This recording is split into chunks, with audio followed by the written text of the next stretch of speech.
itong mga foreign assisted projects are being defunded and they go to unprogrammed allocation ng ilang district congressmen. Ano po bang mas mahalaga sa atin, yung pong mga flagship projects na malalaki na mas maraming naikinabang o yung mga pet projects po, local pet projects po ng mga district congs? Hindi na dapat gawin ng Kongreso yung paglipat ng foreign assisted projects mula sa program sa unprogram. Dahil unang-una, nade-delay yung mga project, nagbabayad tayo ng commitment fees, at lumalaki ang deficit ng ating pamahalaan. I'd like to know the status of the Maharlika Investment Fund because for the last 2 years, the President did not make any mention about the MIF in his SONAs. And since Congress has the innate power of innate oversight function, I believe we ought to know the status of the Maharlika Investment Fund. And I believe you have also been endowed with repertorial requirements. And what mechanisms are in place to ensure the transparency of these multi-million investments that were made? I believe early this year there were investments made already by the Maharlika Investment Fund. Yes, thank you very much. Yes, it is true that we report to Congress yearly. I think there are documents submitted to Congress to provide status with regard to the investments of Maharlika. Essentially, Maharlika has invested in 2 projects. One is NGCP, 20% of 2 board seats in NGCP, roughly 20 billion pesos. And another is in a mining, Makilala Mining, and that's how much?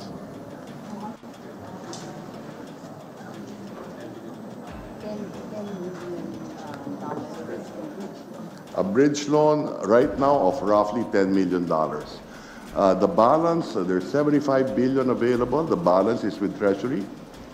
So it's earning interest on its investment in Treasury bonds. It has provided dividends to the national government of roughly 2.4 billion, if I recall, or 1.4 billion in dividends to the national government. Thank you, Madam. There is a paper submitted to Congress as well. Thank you, Madam Chair, Yes. Secretary.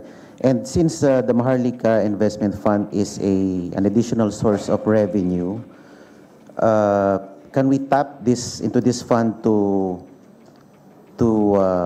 fund pro-poor programs? Halimbawa po, yung pong binanggit ni Congressman Lian kanina to reduce the VAT from 12 to 10%. At meron din pong mga panukala dito na inihain kami, mga panukalang batas na kung pwede po yung kuryente na binabayad ng consumers ay yung VAT na pinapataw sa kuryente ay kung maaari ay i-waive na din. Pwede po kayang dito kunin sa Maharlika Investment Fund? Yung Maharlika Investment, para sa investment, ang pwede niyang gawin, halimbawa, I know it is considering investing in the grid operations, halimbawa sa Mindoro o yung mga spag areas na walang napakalang kuryente, doon tumitingin ang Maharlika Investment Fund, the possibility of investing there. So energy, physical infrastructure, food and agriculture modernization, these are the themes that Maharlika is looking into. And a few more. Thank you, Madam Chair, Mr. Secretary. My number 2 question is directed to DBM Secretary. During last week's briefing by the Committee on Public Accounts with the DPWH,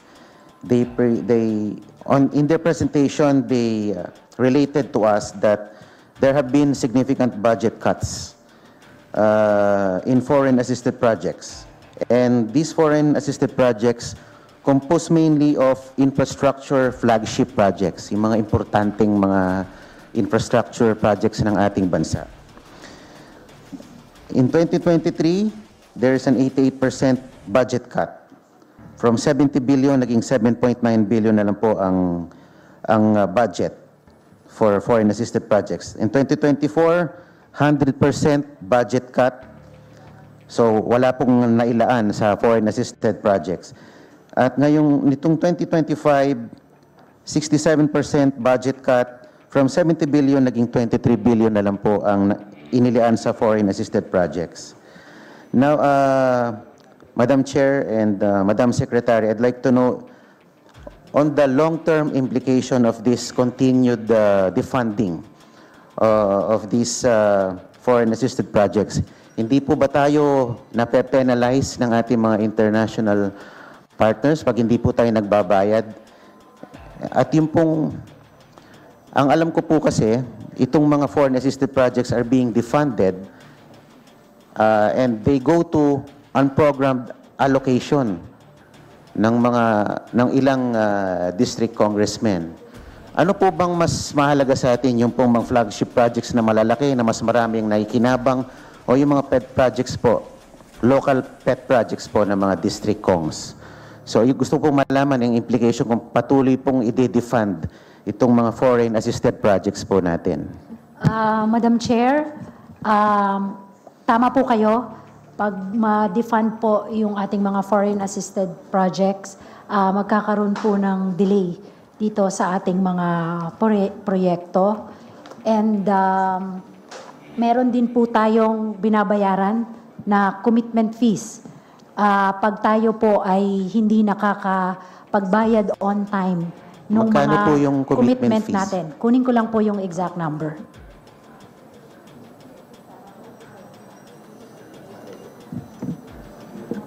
Hindi po ba tayo on the losing end pag ganyan po we continue to pay penalties for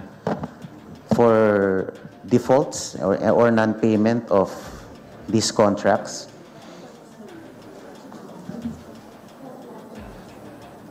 Lahat ng loans.